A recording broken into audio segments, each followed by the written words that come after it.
This exercise is important to do before self-de-armoring when you have difficulty breathing all the way out, or if you always start the breath in the chest instead of the stomach, the belly, when breathing in.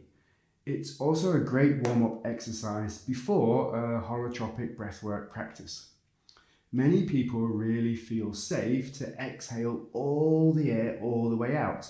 And even when we think we've exhaled all the way out, usually there is still a lot of air left in. This makes sense as breath is life. So on the in-breath, we are born, and on the out-breath, we die, metaphorically.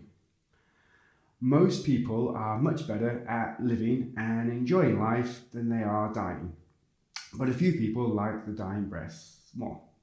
It also makes sense that we prefer to always be holding on to air, as when we're in water, it's much more difficult to swim with empty lungs, thus we're likely to drown.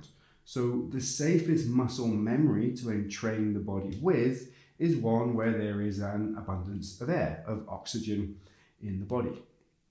Likewise, with empty lungs, we cannot talk or protect ourselves with our voice. But in contradiction, being able to breathe all the way out means we let go of more emotional trauma, so we do not attract it. Thus, we have less to protect ourselves from. Let's try it now. Let's breathe out, then say, I'm awesome. Then see if there is any air left. If there is, keep breathing out, and then say, and I love myself. And if there is air still left, breathe out again and repeat.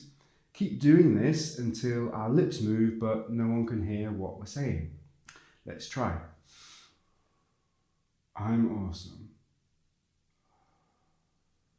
And I love myself.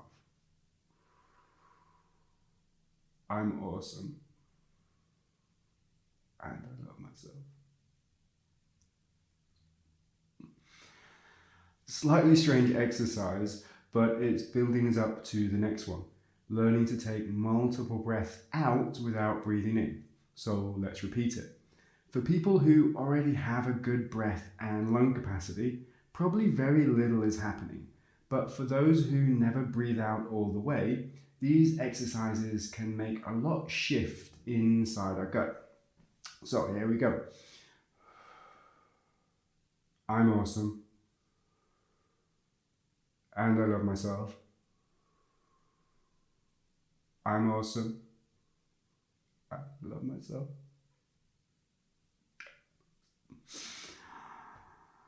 Breathing out all the way occasionally feels like giving our lungs a good clean, and then we can develop a much deeper, slower and longer breath, meaning we can process much more emotional information and stay connected to other people for longer.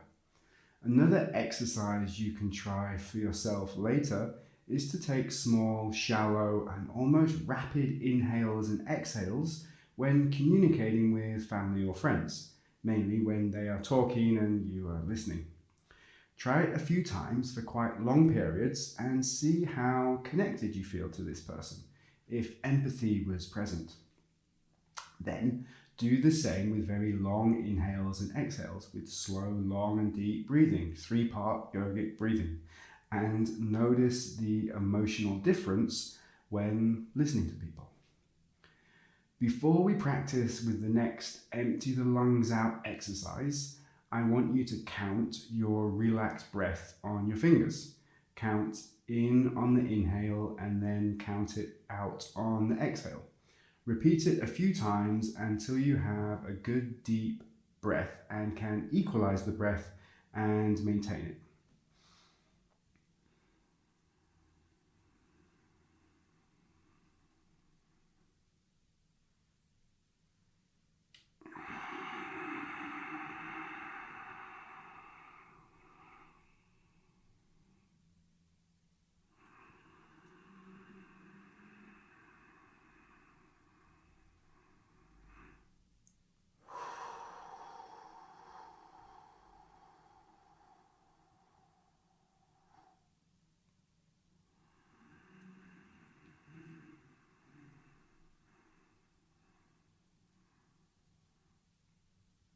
I think most of you only get the point. This breath may change each time we practice, becoming longer or shorter.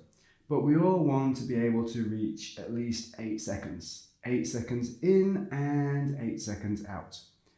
Ujjayi breathing here and constricting the throat will really help you develop length and find equalization. When some people start counting to equalize their breath, they can only get to 3 or 4 seconds.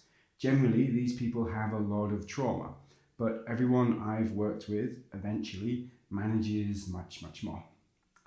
When we're really relaxed, we may find that we only need 2 or 3 breaths a minute, meaning our heart rate slows down. So from my understanding of biology, it means that we will live longer if other areas of our life are in balance. So good breathing exercises can give us emotions, longevity, clarity, intuition, and just bounce us out into all-around happier, healthier people.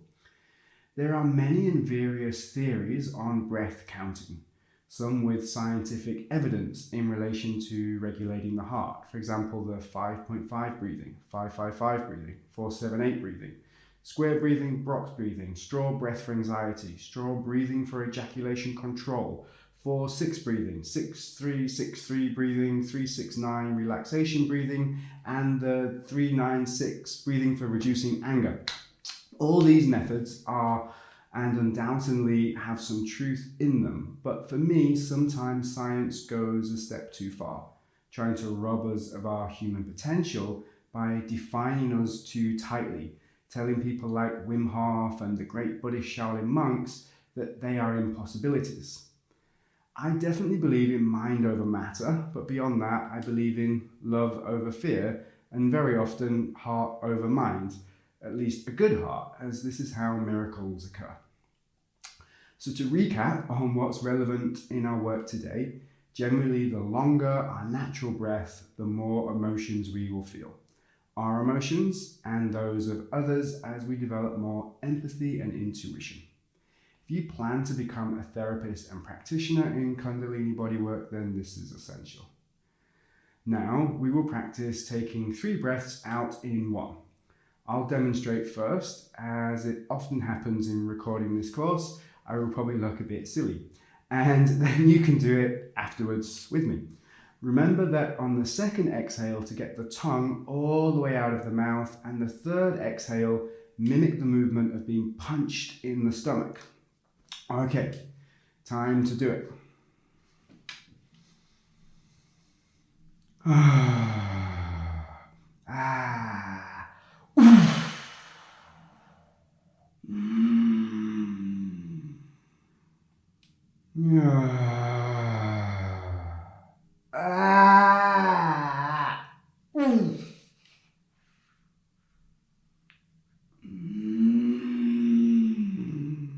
Last time.